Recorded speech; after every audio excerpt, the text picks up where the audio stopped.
सतनाम श्री वाहिगुरु साहिब जी। मैं मूर्ख की केतक बात है, कोट बरादी तरियारे। गुरु नानक जिन सुनिया पेखिया, से फिर गुरमास न परियारे। साध संगत जी, वाहिगुरु जी का खालसा, वाहिगुरु जी की फतेह। एक दिन पिता कालू जी ने चित्त ਵਿੱਚ ਵਿਚਾਰ ਕੀਤਾ ਕਿ ਮੇਰੇ ਪੁੱਤਰ ਨਾਨਕ ਦੀ ਉਮਰ ਪੜ੍ਹਨ ਤੋਂ ਬਿਨਾਂ ਖੇਡਾਂ ਵਿੱਚ ਹੀ ਬਤੀਤ ਹੋ ਰਹੀ ਹੈ। ਪੜ੍ਹਾਈ ਤੋਂ ਬਿਨਾਂ ਵੱਡਾ ਹੋ ਕੇ ਇਹ ਆਪਣੇ ਗੁਜ਼ਰਾਨ ਕਿਵੇਂ ਕਰੇਗਾ? ਇਸ ਕਰਕੇ ਹੁਣੇ ਇਸ ਨੂੰ ਪੜ੍ਹਾਉਣਾ ਚਾਹੀਦਾ ਹੈ। ਵੱਡਾ ਹੋ ਕੇ ਇਹ ਪੜ੍ਹ ਨਹੀਂ ਸਕੇਗਾ। ਉਸ ਸਮੇਂ ਸ੍ਰੀ ਗੁਰੂ ਨਾਨਕ ਦੇਵ ਮਹਾਰਾਜ ਜੀ ਦੀ ਜੋ ਸਰੀਰਕ ਆਯੂ ਸੀ ਉਹ ਤਕਰੀਬਨ 8 ਸਾਲ ਦੀ ਸੀ, ਕਿਉਂਕਿ ਪਹਿਲਾਂ ਸਤਿਗੁਰੂ ਮਹਾਰਾਜ ਜੀ ਨੂੰ ਗੋਪਾਲ ਪੰਥ ਦੇ ਪਾਸ ਪੜ੍ਹਨ ਵਾਸਤੇ ਭੇਜਿਆ ਸੀ। ਸਤਿਗੁਰੂ ਨਾਨਕ ਦੇਵ ਮਹਾਰਾਜ ਜੀ ਨੇ ਉਸ ਨੂੰ ਗੁਰਮਤਿ ਦਾ ਉਪਦੇਸ਼ ਸਰਵਣ ਕਰਵਾਇਆ ਸੀ। ਸੋ ਉਸ ਤੋਂ ਬਾਅਦ ਹੁਣ ਸਤਿਗੁਰੂ ਮਹਾਰਾਜ ਜੀ ਨੂੰ ਪਿਤਾ ਕਾਲੂ ਜੀ ਨੇ ਇੱਕ ਮੌਲਵੀ ਦੇ ਪਾਸ ਪੜ੍ਹਨ ਵਾਸਤੇ ਮਹਾਰਾਜ ਜੀ ਨੂੰ ਭੇਜ ਰਹੇ ਹਨ। ਇਹ ਗੱਲ ਵਿਚਾਰ ਕੇ ਜਿੱਥੇ ਮਸੀਤ ਵਿੱਚ ਬਹੁਤੇ ਬੱਚੇ ਫਾਰਸੀ ਇਲਮ ਪੜ੍ਹ ਰਹੇ ਸਨ, ਉੱਥੇ ਗੁਰੂ ਨਾਨਕ ਦੇਵ ਜੀ ਨੂੰ ਲਿਜਾ ਕੇ ਮੌਲਵੀ ਨੂੰ ਕਿਹਾ, ਮੈਂ ਆਪਣੇ ਪੁੱਤਰ ਨੂੰ ਪੜ੍ਹਾਉਣ ਲਈ ਤੇਰੇ ਪਾਸ ਲਿਆਇਆ ਹਾਂ।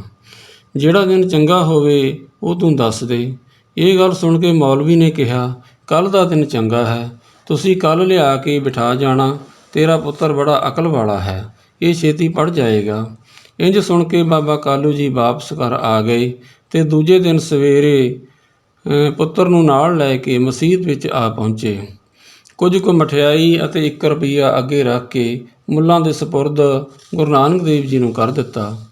ਉਸ ਵੇਲੇ ਮੁੱਲਾਂ ਨੇ ਕਲਮ ਫੜ ਕੇ ਪਹਿਲੇ ਅਲਫ ਲਿਖਿਆ, ਫਿਰ ਸਾਰੀ ਜੋ ਭਾਸ਼ਾ ਸੀ ਉਹ ਸਾਰੀ ਲਿਖੀ ਹੈ, ਸਿਹਰਫੀ ਜਾਣੀ ਲਿਖੀ ਹੈ। ਅਤੇ ਅਜੇ ਮੁੱਲਾਂ ਦੀ ਜ਼ੁਬਾਨ ਵਿੱਚ ਅੱਖਰ ਹੁੰਦੇ ਸਨ ਅਤੇ ਮਹਾਰਾਜ ਜੀ ਪਹਿਲੇ ਹੀ ਸੁਣਾ ਦਿੰਦੇ ਸਨ। ਸੋ ਇਤਨੀ ਮਹਾਰਾਜ ਜੀ ਦੀ ਤੀਖਣ ਬੁੱਧੀ ਸੀ। ਤੀਖਣ ਬੁੱਧੀ ਕਿਉਂ ਨਾ ਹੋਵੇ, ਕਿਉਂਕਿ ਆਪ ਅਕਾਲ ਪੁਰਖ ਵਾਹਿਗੁਰੂ ਦਾ ਰੂਪ ਸਨ ਸਤਿਗੁਰੂ ਨਾਨਕ ਦੇਵ ਜੀ ਮਹਾਰਾਜ। ਆਪ ਨਾਰਾਇਣ ਕਲਾ ਧਾਰ ਜਗ ਮਹਿ ਪਰਵਰਿਓ। ਸੋ ਸਤਿਗੁਰੂ ਨਾਨਕ ਦੇਵ ਜੀ ਮਹਾਰਾਜ ਜੋਤ ਰੂਪ ਹਰ ਆਪ ਗੁਰੂ ਨਾਨਕ ਕਹਾਇਓ। ਸਤਿਗੁਰੂ ਨਾਨਕ ਦੇਵ ਮਹਾਰਾਜ ਜੀ ਤੋਂ ਕੋਈ ਵਿੱਦਿਆ ਨਹੀਂ ਛੁਪੀ ਹੋ ਸਕਦੀ। ਮਹਾਰਾਜ ਜੀ ਸਾਰੀ ਵਿੱਦਿਆ ਦੇ ਕਲਾਵਾਨ ਸਨ। ਸਾਰੀ ਵਿੱਦਿਆ ਮਹਾਰਾਜ ਜੀ ਦੇ ਚਰਨਾਂ ਦੀ ਦਾਸੀ ਹੈ। ਸੋ ਉਸ ਵੇਲੇ ਮੁੱਲਾ ਬਹੁਤ ਹੈਰਾਨ ਹੋਇਆ ਕਿ ਇਹ ਤਾਂ ਪਹਿਲੇ ਹੀ ਪੜ੍ਹਿਆ ਹੋਇਆ ਜਾਪਦਾ ਹੈ। ਇਸ ਦੀ ਬੁੱਧੀ ਬਹੁਤ ਵਿਸ਼ੇਸ਼ ਹੈ, ਬਹੁਤ ਤੀਖਣ ਇਸ ਦੀ ਬੁੱਧੀ ਹੈ। ਇਹ ਮਨੁੱਖ ਦਾ ਕੰਮ ਨਹੀਂ, ਇਹ ਤਾਂ ਕੋਈ ਔਲੀਆ ਜਾਂ ਅਵਤਾਰ ਹੈ। ਸੋ ਮੇਰੇ ਪਾਸ ਹੋਰ ਵੀ ਬੱਚੇ ਪੜ੍ਹਦੇ ਹਨ, ਉਹਨਾਂ ਦੀ ਕੋਈ ਇਤਨੀ ਜ਼ਿਆਦਾ ਤੇਜ਼ ਬੁੱਧੀ ਨਹੀਂ ਹੈ। ਕਈ ਸਾਲ ਉਹਨਾਂ ਨੂੰ ਪੜ੍ਹਦਿਆਂ ਨੂੰ ਹੋ ਗਏ, ਇਤਨੀ ਵਿੱਦਿਆ ਉਹਨਾਂ ਨੂੰ ਨਹੀਂ ਆਈ। ਇਹ ਤਾਂ ਕੋਈ ਅਵਤਾਰ ਔਲੀਆ ਹੀ ਜਾਪਦਾ ਹੈ, ਜਿਹੜਾ ਕਿ ਇਤਨੀ ਜਲਦੀ, ਇਤਨੀ ਤੇਜ਼, ਇਤਨੀ ਬੁੱਧੀ ਇਸ ਦੀ ਤੀਖਣ ਹੈ ਕਿ ਇਸ ਨੇ ਸਾਰੀ ਵਿੱਦਿਆ ਹੀ ਇਸ ਨੇ ਪੜ੍ਹੀ ਹੋਈ ਹੈ। ਕਿਉਂਕਿ ਮੈਂ ਜੋ ਇਸ ਨੂੰ ਪੜ੍ਹਾਉਣਾ ਹਾਂ ਉਸ ਤੋਂ ਪਹਿਲਾਂ ਹੀ ਇਹ ਪੜ੍ਹ ਦਿੰਦੇ ਹਨ। ਉਸ ਵੇਲੇ ਬਹੁਤ ਹੀ ਪੁਰਸ਼ ਆ ਕੇ ਗੁਰੂ ਨਾਨਕ ਦੇਵ ਜੀ ਦਾ ਦਰਸ਼ਨ ਕਰਦੇ ਨੇ ਕਿ ਇਹ ਤਾਂ ਜੀ ਬਹੁਤ ਪੜ੍ਹਿਆ ਹੋਇਆ ਹੈ, ਇਸ ਨੂੰ ਸਾਰੇ ਇਲਮ ਆਉਂਦੇ ਹਨ। ਉਸ ਦੀ ਪ੍ਰੀਖਿਆ ਵੀ ਲੈਂਦੇ ਹਨ। ਸੋ ਕੋਈ ਹਿੰਦੂ ਜਾਂ ਕੋਈ ਮੁਸਲਮਾਨ ਸਾਰੇ ਆ ਕੇ ਗੁਰੂ ਨਾਨਕ ਦੇਵ ਜੀ ਮਹਾਰਾਜ ਜੀ ਨੂੰ ਮਿਲਣ ਲੱਗ ਗਏ। ਮਹਾਰਾਜ ਜੀ ਮਿੱਠੇ ਮਿੱਠੇ ਬਚਨ ਸੁਣਾ ਕੇ, ਉਮਰ ਛੋਟੀ ਵੇਖ ਕੇ ਬਹੁਤ ਅਚਰਜ ਹੁੰਦੇ ਹਨ ਕਿ ਇਹ ਤਾਂ ਕੋਈ ਅਵਤਾਰੀ ਪੁਰਸ਼ ਹੀ ਜਾਪਦੇ ਹਨ। ਸੋ ਇਸ ਤਰ੍ਹਾਂ ਕਰਕੇ ਸਾਰੀ ਤਲਵੰਡੀ ਦੇ ਵਿੱਚ ਗੁਰੂ ਨਾਨਕ ਦੇਵ ਮਹਾਰਾਜ ਜੀ ਦੀ ਮਹਿਮਾ ਬਹੁਤ ਜ਼ਿਆਦਾ ਵਧਣ ਲੱਗ ਗਈ। ਸੋ ਇਸ ਨੂੰ ਮੱਦੇ ਨਜ਼ਰ ਦੇਖਦੇ ਹੋਏ, ਇਸ ਨੂੰ ਦੇਖਦੇ ਹੋਏ ਸ੍ਰੀ ਗੁਰੂ ਨਾਨਕ ਦੇਵ ਜੀ ਮਹਾਰਾਜ ਨੇ ਸੋਚਿਆ ਕਿ ਇਹ ਤਾਂ ਠੀਕ ਗੱਲ ਨਹੀਂ ਹੈ ਕਿ ਇਤਨੀ ਜ਼ਿਆਦਾ ਮੇਰੀ ਮਹਿਮਾ ਹੋਣ ਲੱਗ ਗਈ ਹੈ। ਸੋ ਮਹਾਰਾਜ ਨੇ ਆਪਣੇ ਆਪ ਨੂੰ ਛੁਪਾਉਣ ਵਾਸਤੇ ਇੱਕ ਸੱਚੇ ਪਾਤਸ਼ਾਹ ਮਹਾਰਾਜ ਜੀ ਨੇ ਕੌਤਕ ਕੀਤਾ ਹੈ। ਉਸ ਵੇਲੇ ਸ਼ਹਿਰ ਤੋਂ ਬਾਹਰ ਜਾ ਕੇ ਇੱਕ ਬਿਰਛ ਦੇ ਹੇਠਾਂ ਵਸਤਰ ਤਾਣ ਕੇ ਲੰਮੇ ਪੈ ਗਏ। ਚਾਹੇ ਕੋਈ ਵੀ ਆ ਕੇ ਬੁਲਾਉਂਦਾ ਹੈ ਪਰ ਬੋਲਦੇ ਨਹੀਂ। ਕਦੇ ਘਰ ਵਿੱਚ ਆ ਕੇ ਪੈ ਜਾਂਦੇ ਹਨ, ਮਾਂ ਉਠਾਉਂਦੀ ਹੈ ਪਰ ਉੱਠਦੇ ਨਹੀਂ, ਚੁੱਪ ਹੀ ਰਹਿੰਦੇ ਹਨ। ਇੱਕ ਜਗ੍ਹਾ ਪਿਆ ਹੋਇਆਂ 2-2 ਦਿਨ ਬੀਤ ਜਾਂਦੇ ਹਨ। ਅਜਿਹੀ ਦਸ਼ਾ ਵੇਖ ਕੇ ਲੋਕ ਆਖਦੇ ਹਨ, ਇਹ ਤਾਂ ਬਹੁਤ ਅਕਲ ਵਾਲਾ ਸੀ, ਪਤਾ ਨਹੀਂ ਇਸ ਨੂੰ ਕੀ ਹੋ ਗਿਆ ਹੈ। ਇਹ ਤਾਂ ਬਿਲਕੁਲ ਹੀ ਚੁੱਪ ਕਰ ਗਿਆ ਹੈ, ਜਿਵੇਂ ਕਿ ਕਿਸੇ ਪ੍ਰੇਤ ਦਾ ਪਰਛਾਵਾਂ ਇਸ ਉੱਪਰ ਕੋਈ ਪੈ ਗਿਆ ਹੋਵੇ। ਪਰ ਸਤਿਗੁਰੂ ਨਾਨਕ ਦੇਵ ਜੀ ਮਹਾਰਾਜ ਤਾਂ ਸਮਰੱਥ ਹਨ, ਇਹਨਾਂ ਉੱਪਰ ਕਿਹੜੇ ਪ੍ਰੇਤ ਦਾ ਕੋਈ ਪਰਛਾਵਾਂ ਪੈ ਸਕਦਾ ਹੈ? ਐਸੀ ਬਾਤ ਨਹੀਂ ਹੈ। ਪਰ ਉਸ ਸਮੇਂ ਦੇ ਜੋ ਲੋਕਾਂ ਦੀ ਜੋ ਅਵਸਥਾ ਸੀ ਉਸ ਮੁਤਾਬਕ ਉਹ ਸੋਚਦੇ ਹਨ। ਇਸ ਤਰ੍ਹਾਂ ਦੀ ਦਸ਼ਾ ਵੇਖ ਕੇ ਅਤੇ ਲੋਕਾਂ ਤੋਂ ਸੁਣ ਕੇ ਪਿਤਾ ਕਾਲੂ ਜੀ ਨੂੰ ਵੀ ਚਿੰਤਾ ਵੱਧ ਗਈ। ਬੜੇ ਯਤਨ ਕੀਤੇ ਪਰ ਕੁਝ ਨਾ ਬਣਿਆ। ਫਿਰ ਮੁੱਲਾਂ ਨੂੰ ਜਾ ਕੇ ਕਿਹਾ ਚੰਗੀ ਤੂੰ ਇਸ ਨੂੰ ਫਾਰਸੀ ਪੜ੍ਹਾਈ ਹੈ। ਉਸ ਦੀ ਤਾਂ ਸਾਰੀ ਹੋਸ਼ ਹੀ ਉੜ ਗਈ ਹੈ। ਛੇਤੀ ਚੱਲ ਕੇ ਖਬਰ ਲੈ। ਮੁੱਲਾ ਨੇ ਆ ਕੇ ਵੇਖਿਆ ਕਿ ਚਾਦਰਾਂ ਉੱਪਰ ਲੈ ਕੇ ਧਰਤੀ ਪਰ ਲੇਟੇ ਹੋਏ ਹਨ। ਬੜੀ ਹੈਰਾਨਗੀ ਵਿੱਚ ਹੋ ਕੇ ਮੁੱਲਾ ਨੇ ਕਿਹਾ ਕਿ ਇਹ ਪੁੱਤਰ ਗੁਰੂ ਨਾਨਕ ਦੇਵ ਜੀ ਮਹਾਰਾਜ, ਆਪ ਜੀ ਜ਼ਰੂਰ ਬੋਲੋ। ਆਪ ਜੀ ਦੇ ਬਚਨ ਬਹੁਤ ਮਿੱਠੇ ਹਨ। ਆਪ ਜੀ ਦੀ ਬੋਲੀ ਬਹੁਤ ਮਿੱਠੀ ਹੈ, ਰਸੀਲੀ ਹੈ। ਆਪ ਜੀ ਦੇ ਪਾਸ ਸਾਰੇ ਘਰ ਦੇ ਮੈਂਬਰ, ਹੋਰ ਸੰਗਤਾਂ ਆਈਆਂ ਹੋਈਆਂ ਹਨ। ਆਪ ਜੀ ਦੇ ਮਿੱਠੇ ਮਿੱਠੇ ਬਚਨ ਸੁਣਨਾ ਚਾਹੁੰਦੇ ਹਨ। ਆਪ ਜੀ ਕਿਰਪਾ ਕਰਕੇ ਬੋਲੋ। ਹੇ ਸ਼੍ਰੀ ਗੁਰੂ ਨਾਨਕ ਦੇਵ ਜੀ ਮਹਾਰਾਜ, ਆਪ ਜੀ ਜ਼ਰੂਰ ਇਹਨਾਂ ਦੇ ਕਰਕੇ ਬੋਲੋ। ਤੇ ਸਤਿਗੁਰੂ ਨਾਨਕ ਦੇਵ ਜੀ ਮਹਾਰਾਜ ਉਸ ਦੇ ਕਹਿਣ 'ਤੇ ਫਿਰ ਵੀ ਨਾ ਮਹਾਰਾਜ ਜੀ ਬੋਲੇ। ਫਿਰ ਮੁੱਲਾ ਨੇ ਦੁਬਾਰਾ ਫਿਰ ਬੇਨਤੀ ਕੀਤੀ ਤੇ ਉਸ ਨੇ ਆਖਿਆ ਕਿ ਆਪ ਜੀ ਨੂੰ ਖੁਦਾ ਦਾ ਵਾਸਤਾ ਹੈ ਕਿ ਤੁਸੀਂ ਮਿੱਠੇ ਬਚਨਾਂ ਨਾਲ ਸਭ ਨੂੰ ਨਿਹਾਲ ਕਰੋ। ਹੁਣ ਸਤਿਗੁਰਾਂ ਨੇ ਵਿਚਾਰਿਆ ਕਿ ਮੁੱਲਾ ਬਹੁਤ ਹੀ ਦੀਨ ਹੋ ਕੇ ਅਤੇ ਖੁਦਾ ਦਾ ਵਾਸਤਾ ਪਾ ਕੇ ਬੇਨਤੀ ਕਰ ਰਿਹਾ ਹੈ, ਤਾਂ ਫਿਰ ਉੱਠ ਕੇ ਬੈਠ ਗਏ ਅਤੇ ਤਿਲੰਗ ਰਾਗ ਵਿੱਚ ਸਤਿਗੁਰ ਸੱਚੇ ਪਾਤਸ਼ਾਹ ਮਹਾਰਾਜ ਜੀ ਨੇ ਸ਼ਬਦ ਉਚਾਰਨ ਕੀਤਾ, ਜੋ ਕਿ ਸ਼ਬਦ ਇਸ ਪ੍ਰਕਾਰ ਹੈ। ਸਾਧ ਸੰਗਤ ਜੀ, ਮਹਾਰਾਜ ਜੀ ਨੇ ਇਹ ਤਿਲੰਗ ਰਾਗ ਦੀ ਆਰੰਭਤਾ ਵਿੱਚ ਸ੍ਰੀ ਗੁਰੂ ਗ੍ਰੰਥ ਸਾਹਿਬ ਮਹਾਰਾਜ ਵਿੱਚ ਇਹ ਸ਼ਬਦ ਆਉਂਦਾ ਹੈ। ਰਾਗ ਤਿਲੰਗ ਮਹੱਲਾ ਪਹਿਲਾ, ਘਰ ਪਹਿਲਾ। ਇੱਕ ਓੰਕਾਰ ਸਤਿਨਾਮ ਕਰਤਾ ਪੁਰਖ ਨਿਰਭਉ ਨਿਰਵੈਰ ਅਕਾਲ ਮੂਰਤ ਅਜੂਨੀ ਸੈਭੰ ਗੁਰ ਪ੍ਰਸਾਦ। ਯਕ ਅਰਜ ਗੁਫਤੰ ਪੇਸ਼ ਤੋਦਰ ਗੋਸ਼ ਗੁਣ ਕਰਤਾਰ। ਇਹ ਸ਼ਬਦ ਸਤਿਗੁਰੂ ਨਾਨਕ ਦੇਵ ਮਹਾਰਾਜ ਜੀ ਨੇ ਉਚਾਰਨ ਕੀਤਾ ਹੈ। ਮਹਾਰਾਜ ਜੀ ਨੇ ਆਖਿਆ, ਹੇ ਕੁਤਬਦੀਨ ਮੁੱਲਾ, ਖੁਦਾ ਅੱਗੇ ਤੂੰ ਇਸ ਤਰ੍ਹਾਂ ਬੇਨਤੀ ਕਰ ਜਿਸ ਤਰ੍ਹਾਂ ਅਸੀਂ ਤੈਨੂੰ ਕਹਿੰਦੇ ਹਾਂ। ਯਕ ਦਾ ਅਰਥ ਹੁੰਦਾ ਹੈ ਇੱਕ। ਯਕ ਅਰਜ ਗੁਪਤਮ, ਇੱਕ ਅਰਜ ਦਾ ਭਾਵ ਕਿ ਹੋ ਗਿਆ ਬੇਨਤੀ। ਗੁਪਤਮ ਭਾਵ ਕਿ ਮੈਂ ਕਹਿੰਦਾ ਹਾਂ। ਮਾਂ ਦਾ ਮਤਲਬ ਹੁੰਦਾ ਮੈਂ। ਗੁਪਤ ਤੋਂ ਭਾਵ ਹੁੰਦਾ ਕਹਿਣਾ ਜਾਂ ਆਖਣਾ। ਤੇ ਮੈਂ ਪੇਸ਼ ਕਰਦਾ ਹਾਂ, ਪੇਸ਼ ਦਾ ਭਾਵ ਕਿ ਹੋ ਗਿਆ ਅੱਗੇ। ਮੈਂ ਆਪ ਜੀ ਦੇ ਅੱਗੇ ਪੇਸ਼ ਤੋਦਰ ਗੋਸ਼ ਕੁਨ ਕਰਤਾਰ। ਗੋਸ਼ ਤੋਂ ਭਾਵ ਹੁੰਦਾ ਹੈ ਕੰਨ। ਕੁਨ ਤੋਂ ਭਾਵ ਹੁੰਦਾ ਹੈ ਕਰ। ਹੇ ਕਰਤਾਰ ਜੀ, ਮੈਂ ਆਪ ਜੀ ਦੇ ਅੱਗੇ ਇੱਕ ਬੇਨਤੀ ਕਹਿੰਦਾ ਹਾਂ ਜਾਂ ਬੇਨਤੀ ਕਰਦਾ ਹਾਂ, ਤੂੰ ਕੰਨ ਦੇ ਕੇ ਸੁਣਨਾ ਕਰੋ। ਹੇ ਅਕਾਲ ਪੁਰਖ ਵਾਹਿਗੁਰੂ ਜੀ। ਉਹ ਬੇਨਤੀ ਕਿਹੜੀ ਹੈ? ਹੱਕਾ ਕਬੀਰ ਕਰੀਮ ਤੂੰ ਬੇਐਬ ਪਰਵਦਗਾਰ। ਹੱਕਾ ਤੋਂ ਭਾਵ ਹੁੰਦਾ ਹੈ ਸੱਚਾ। ਕਬੀਰ ਤੋਂ ਭਾਵ ਹੁੰਦਾ ਹੈ ਵੱਡਾ। ਕਰੀਮ ਦਾ ਅਰਥ ਹੁੰਦਾ ਹੈ ਕਿਰਪਾਲੂ। ਬੇਐਬ, ਬੇ ਤੋਂ ਭਾਵ ਕਿ ਰਹਿਤ, ਐਬ ਤੋਂ ਭਾਵ ਕਿ ਪਾਪਾਂ ਤੋਂ ਰਹਿਤ। ਬੇਐਬ ਦਾ ਅਰਥ ਹੋ ਗਿਆ ਕਿ ਪਾਪਾਂ ਤੋਂ ਰਹਿਤ। ਸੋ ਐਸਾ ਜੋ ਪਰਵਤਗਾਰ ਹੈ, ਪਰਵਤਗਾਰ ਦਾ ਅਰਥ ਹੁੰਦਾ ਹੈ ਪਾਲਣਾ ਕਰਨ ਵਾਲਾ। ਸੋ ਸਮੁੱਚੀ ਜੋ ਪੰਕਤੀ ਹੈ ਉਸ ਦਾ ਅਰਥ ਇਉਂ ਬਣ ਗਿਆ ਸਾਧ ਸੰਗਤ ਜੀ, ਹੇ ਕਰਤਾਰ ਤੂੰ ਸੱਚਾ ਹੈ, ਸਾਰਿਆਂ ਤੋਂ ਵੱਡਾ ਹੈ, ਕਿਰਪਾਲੂ ਸੁਭਾਅ ਵਾਲਾ ਹੈ, ਪਾਪਾਂ ਤੋਂ ਰਹਿਤ ਹੈ, ਸਾਰਿਆਂ ਦੀ ਪਾਲਣਾ ਕਰਨ ਵਾਲਾ ਹੈ। ਦੁਨੀਆ ਮੁਕਾਮੇ ਫਾਨੀ ਤਹਿਕੀਕ ਦਿਲਦਾਨੀ। ਸੋ ਮਹਾਰਾਜ ਜੀ ਅੱਗੇ ਫਰਮਾਨ ਕਰਦੇ ਹਨ ਕਿ ਜੋ ਇਹ ਦੁਨੀਆ ਹੈ, ਫਾਨੀ ਤੋਂ ਭਾਵ ਹੁੰਦਾ ਹੈ ਫਨਾਹ ਹੋਣ ਵਾਲੀ, ਜਾਣੀ ਨਾਸ਼ ਹੋਣ ਵਾਲੀ। ਤਹਿਕੀਕ ਦਾ ਅਰਥ ਹੁੰਦਾ ਹੈ ਨਿਸ਼ਚੇ ਕਰਕੇ ਜਾਣੋ। ਦਾਨੀ ਦਾ ਭਾਵ ਹੁੰਦਾ ਹੈ ਕਿ ਜਾਣਨਾ। ਹੇ ਮੁੱਲਾ ਜੀ, ਇਹ ਜੋ ਦੁਨੀਆ ਹੈ, ਦੁਨੀਆ ਦਾ ਜੋ ਮੁਕਾਮ ਹੈ, ਦੁਨੀਆ ਦਾ ਜੋ ਟਿਕਾਣਾ ਹੈ, ਇਹ ਨਾਸ਼ ਹੋਣ ਵਾਲਾ ਹੈ। ਇਹ ਨਾਸ਼ ਰੂਪ ਹੈ। ਇਹ 'ਤੇ ਜੋ ਵੀ ਕੋਈ ਵਸਤੂ ਪੈਦਾ ਹੋਈ ਹੈ ਉਸ ਦਾ ਜ਼ਰੂਰ ਨਾਸ਼ ਹੋਣਾ ਹੈ। 84 ਲੱਖ ਜੂਨ ਪੈਦਾ ਹੋਈ ਹੈ, ਉਸ ਦਾ ਨਾਸ਼ ਜ਼ਰੂਰ ਹੋਣਾ ਹੈ। ਜਿਸ ਨੇ ਜਨਮ ਲਿਆ ਹੈ ਉਸ ਨੇ ਮਰਨਾ ਜ਼ਰੂਰ ਹੈ। ਇਸ ਕਰਕੇ ਇਹ ਮੁੱਲਾ ਜੀ, ਇਹ ਦੁਨੀਆ ਝੂਠੀ ਹੈ। ਇਹ ਦਿਲ ਵਿੱਚ ਨਿਸ਼ਚੇ ਕਰਕੇ ਜਾਣਨਾ ਕਰ। ਅੱਗੋਂ ਮੁੱਲਾ ਨੇ ਕਿਹਾ, ਠੀਕ ਹੈ, ਮੈਂ ਇਹ ਗੱਲ ਨੂੰ ਜਾਣਦਾ ਹਾਂ।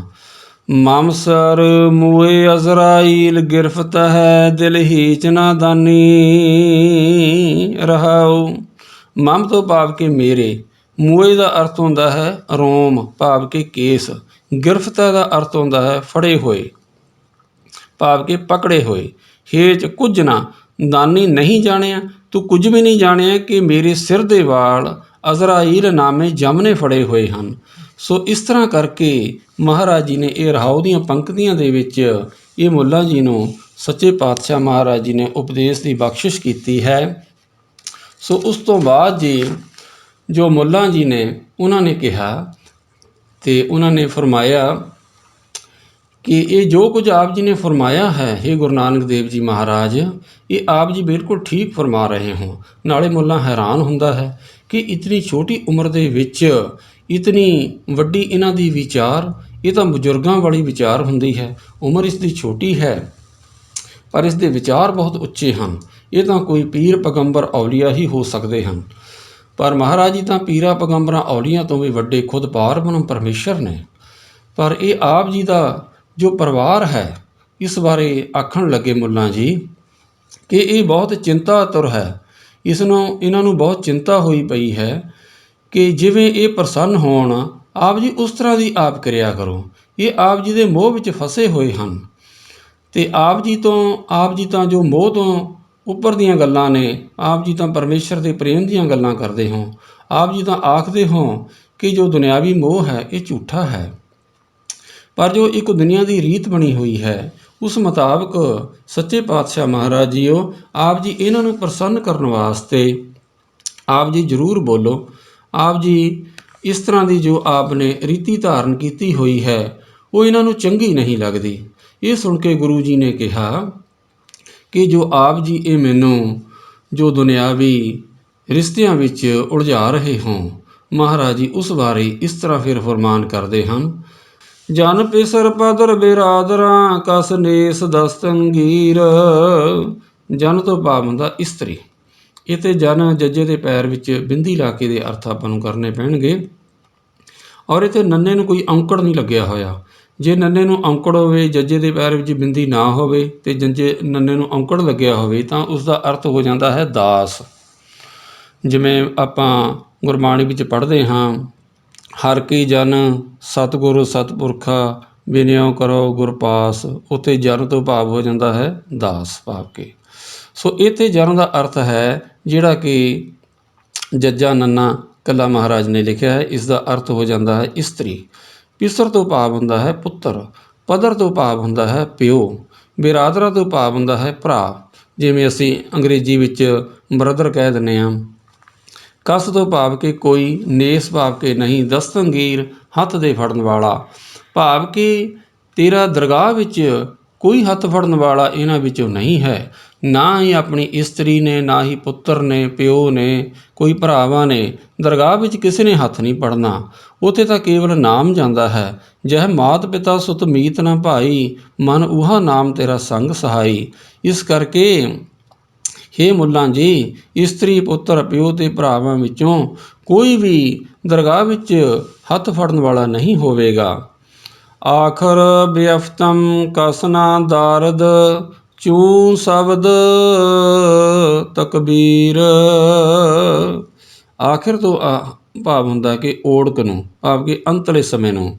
ਵਿਅਫਤਮ ਭਾਵ ਕਿ ਜਦੋਂ ਅੰਤਲੇ ਸਮੇਂ ਆਉਂਦਾ ਹੈ, ਜਦੋਂ ਸਾਡੀ ਸਵਾਸਾਂ ਦੀ ਡੋਰੀ ਟੁੱਟ ਜਾਂਦੀ ਹੈ, ਜਾਣੀ ਸਾਡੇ ਸਰੀਰ ਵਿੱਚੋਂ ਸਵਾਸ ਖਤਮ ਹੋ ਜਾਂਦੇ ਹਨ, ਉਸ ਸਮੇਂ ਮਨੁੱਖ ਡਿੱਗ ਜਾਂਦਾ ਹੈ। ਭਾਵ ਕਿ ਉਸ ਦੀ ਦੇਹੀ ਗਿਰ ਜਾਂਦੀ ਹੈ, ਕਿਉਂਕਿ ਜਦੋਂ ਸਵਾਸ ਹੀ ਨਹੀਂ ਹੈਗੇ ਦੇਹੀ ਵਿੱਚ, ਉਸ ਸਮੇਂ ਮਹਾਰਾਜ ਜੀ ਆਖਦੇ ਨੇ ਕਸ ਭਾਵ ਕਿ ਕੋਈ ਵੀ, ਦਾਰਦ ਤੋਂ ਅਰਥ ਹੁੰਦਾ ਹੈ ਕਿ ਰੱਖਿਆ, ਭਾਵ ਕਿ ਉਸ ਸਮੇਂ ਤੈਨੂੰ ਕੋਈ ਵੀ ਨਹੀਂ ਇੱਥੇ ਰੱਖੇਗਾ।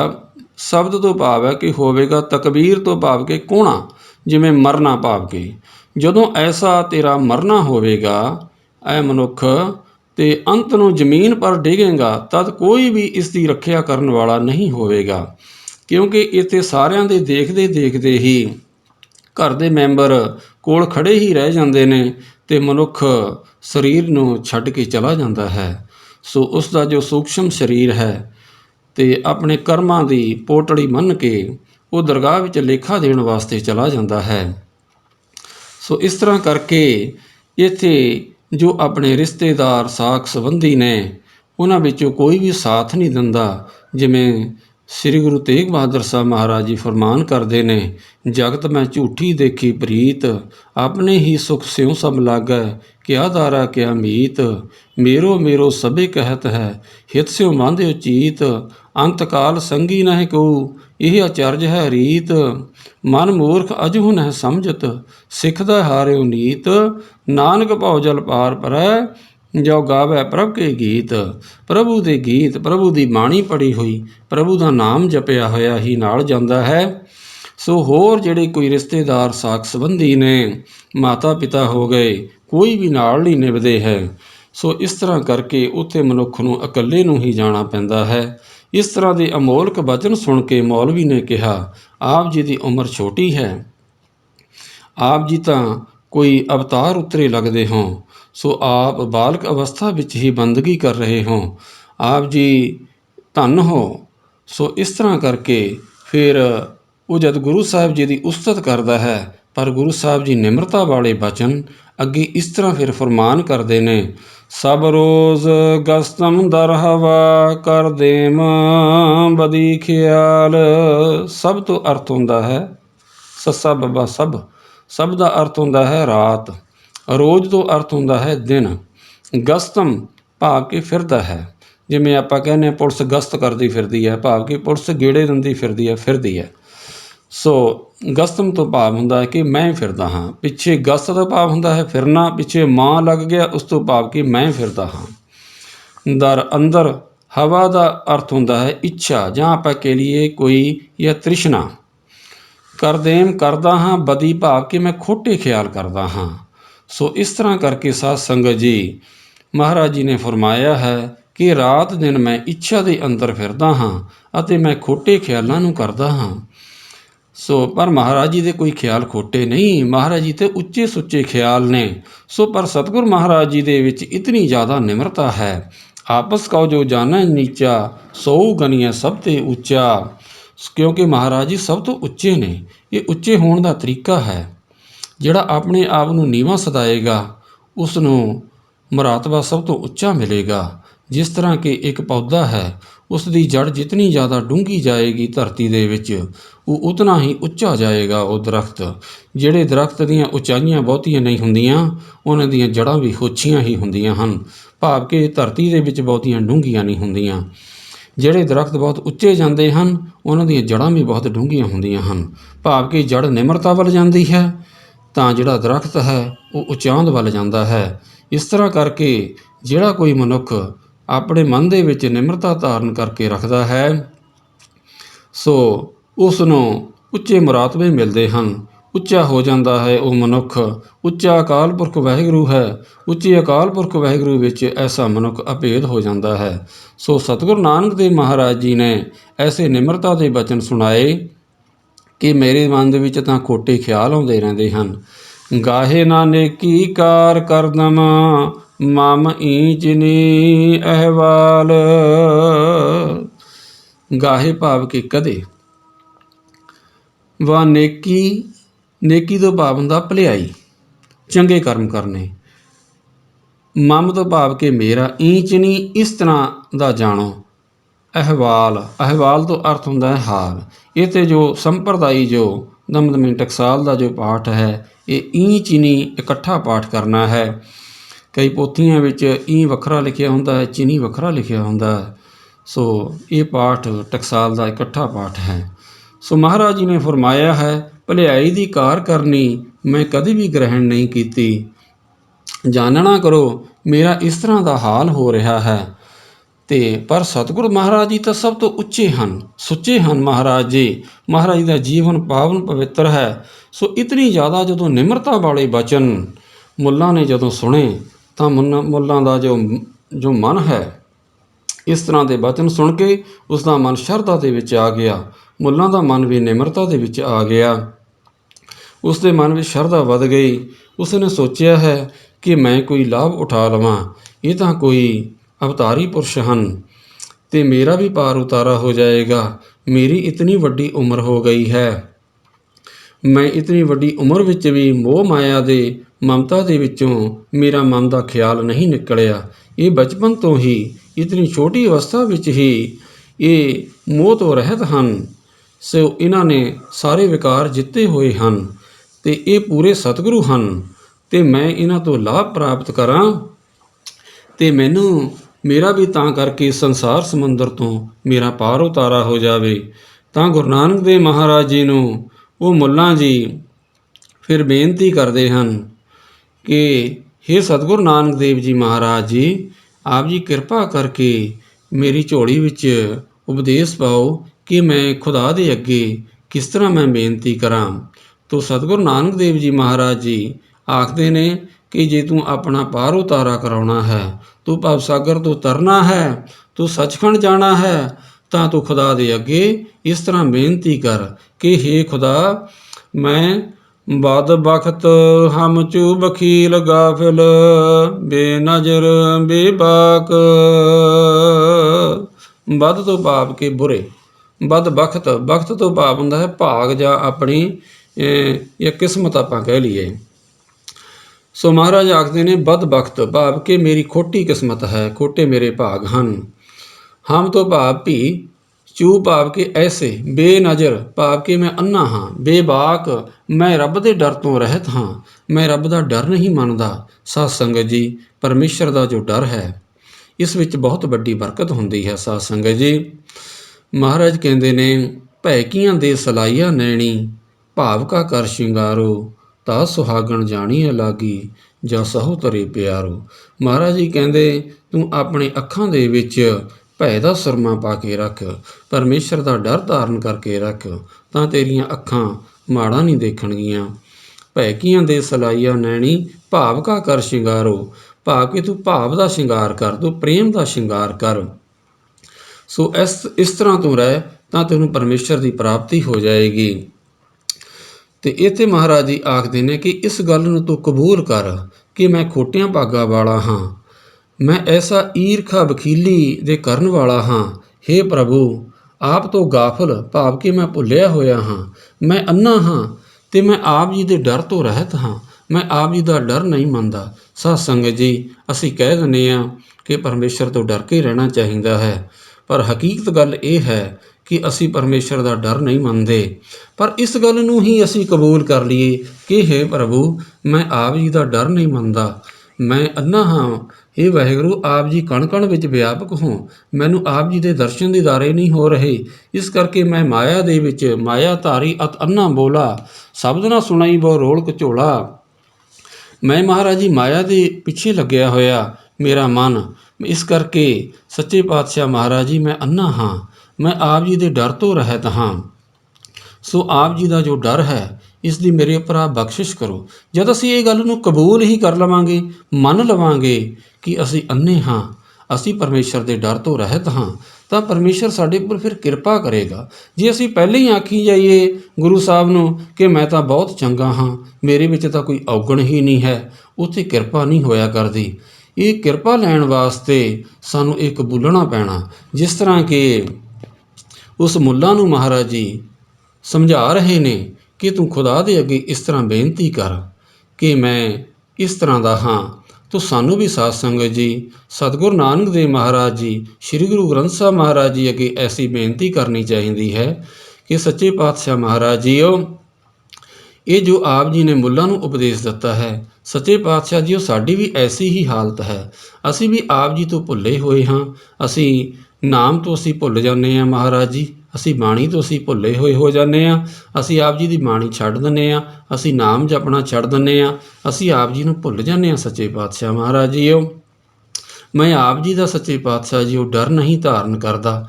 ਇਹ ਗਲਤੀਆਂ ਕੇਵਲ ਉਸ ਮੁੱਲਾਂ ਵਿੱਚ ਨਹੀਂ, ਇਹ ਗਲਤੀਆਂ ਸਤਿਗੁਰੂ ਨਾਨਕ ਦੇਵ ਜੀ ਮਹਾਰਾਜ ਜੀ ਮੇਰੇ ਵਿੱਚ ਹਨ। ਇਸ ਕਰਕੇ ਸਾਡੇ ਉੱਪਰ ਕਿਰਪਾ ਕਰੋ ਸੱਚੇ ਪਾਤਸ਼ਾਹ ਮਹਾਰਾਜ ਜੀਓ, ਸਾਨੂੰ ਭਵਜਲ ਤੋਂ ਪਾਰ ਕਰ ਲਓ। ਸੋ ਸਤਿਗੁਰੂ ਨਾਨਕ ਦੇਵ ਜੀ ਮਹਾਰਾਜ ਜੀ ਦੇ ਪਾਸ ਸਾਨੂੰ ਐਸੀਆਂ ਇਸ ਕਰਕੇ ਬੇਨਤੀਆਂ ਕਰਨੀਆਂ ਚਾਹੀਦੀਆਂ ਹਨ, ਕਿਉਂਕਿ ਗੁਰੂ ਨਾਨਕ ਦੇਵ ਜੀ ਮਹਾਰਾਜ ਔਰ ਖੁਦ ਪਾਰ ਬ੍ਰਹਮ ਪਰਮੇਸ਼ਰ ਵਿੱਚ ਕੋਈ ਭੇਦ ਨਹੀਂ ਹੈ।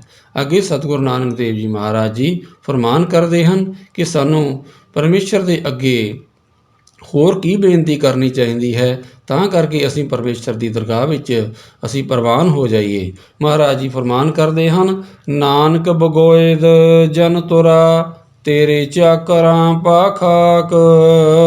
ਬਗੋਇਦ ਦਾ ਅਰਥ ਹੁੰਦਾ ਹੈ ਉਚਾਰਦੇ ਹਨ, ਤੁਰਾ ਤੋਂ ਭਾਵ ਕਿ ਤੇਰਾ, ਤੁਰਾ ਚਾਕਰਾਂ, ਚਾਕਰਾਂ ਤੋਂ ਭਾਵ ਹੁੰਦਾ ਸੇਵਕਾਂ, ਪਾ ਖਾਕ ਭਾਵ ਕਿ ਪਾ ਤੋਂ ਭਾਵ ਗਿਆ ਪੈਰ ਚਰਨਾਂ ਦੀ, ਖਾਕ ਤੋਂ ਭਾਵ ਹੁੰਦਾ ਧੂੜ, ਭਾਵ ਕਿ ਤੇਰੇ ਚਰਨਾਂ ਦੀ ਧੂੜ ਮੈਨੂੰ ਮਿਲਦੀ ਰਹੇ। ਗੁਰੂ ਜੀ ਕਥਨ ਕਰਦੇ ਹਨ, ਮੈਂ ਤੇਰਾ ਦਾਸ ਹਾਂ ਅਤੇ ਤੇਰੇ ਸੇਵਕਾਂ ਦੇ ਚਰਨਾਂ ਦੀ ਧੂੜ ਹਾਂ। ਅਤੇ ਸੱਚੇ ਪਾਤਸ਼ਾਹ ਮਹਾਰਾਜ ਜੀਓ ਕਿਰਪਾ ਕਰਕੇ ਸਾਨੂੰ ਆਪਣੇ ਚਰਨਾਂ ਦੀ ਧੂੜ ਬਖਸ਼ਦੇ ਰਹੋ। ਸੋ ਸੱਚੇ ਪਾਤਸ਼ਾਹ ਮਹਾਰਾਜ ਜੀ ਨੇ ਐਸਾ ਉਪਦੇਸ਼ ਉਸ ਜੋ ਕੁਤਬਦੀਨ ਮੌਲਵੀ ਸੀ ਉਸ ਨੂੰ ਮਹਾਰਾਜ ਨੇ ਬਖਸ਼ਿਆ ਹੈ।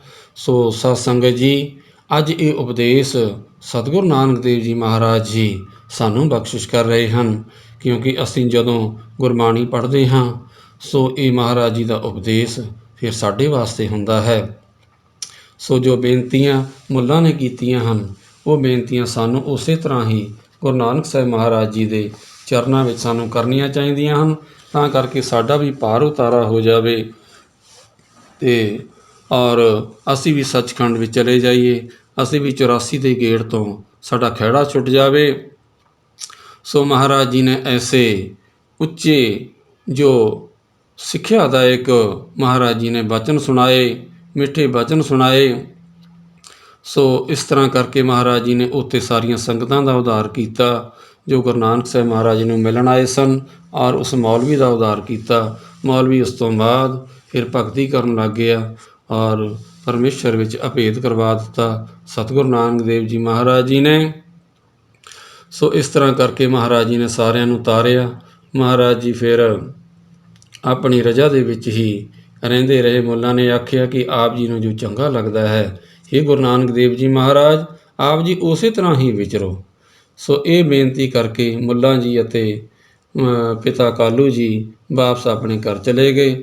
ਹੋਰ ਜੋ ਲੋਕ ਸਨ ਉਹ ਵੀ ਆਪਣੇ ਆਪਣੇ ਘਰਾਂ ਨੂੰ ਉਹਨਾਂ ਨੇ ਚਾਲੇ ਪਾ ਦਿੱਤੇ ਅਤੇ ਸ਼੍ਰੀ ਗੁਰੂ ਨਾਨਕ ਦੇਵ ਜੀ ਮਹਾਰਾਜ ਜੀ ਵੀ ਉਸ ਤੋਂ ਬਾਅਦ ਫਿਰ ਆਪਣੇ ਘਰ ਵਿਖੇ ਪਹੁੰਚ ਗਏ ਹਨ। ਅਤੇ ਇਹ ਉਪਦੇਸ਼ ਸਤਿਗੁਰੂ ਨਾਨਕ ਦੇਵ ਮਹਾਰਾਜ ਜੀ ਨੇ ਉਸ ਮੁੱਲਾਂ ਨੂੰ ਸੁਣਾਇਆ ਹੈ। ਸੋ ਜਿਸ ਨੂੰ ਸੁਣ ਕੇ ਅਤੇ ਔਰ ਵਿਚਾਰ ਕੇ ਅਤੇ ਹਿਰਦੇ ਵਿੱਚ ਧਾਰਨ ਕਰਕੇ ਸਾਧ ਸੰਗਤ ਜੀ ਸਾਡਾ ਵੀ ਉਧਾਰ ਹੋ ਜਾਏਗਾ। ਅਸੀਂ ਵੀ ਗੁਰੂ ਨਾਨਕ ਦੇਵ ਮਹਾਰਾਜ ਜੀ ਦੇ ਕਿਰਪਾ ਦੇ ਪਾਤਰ ਅਸੀਂ ਬਣ ਜਾਵਾਂਗੇ।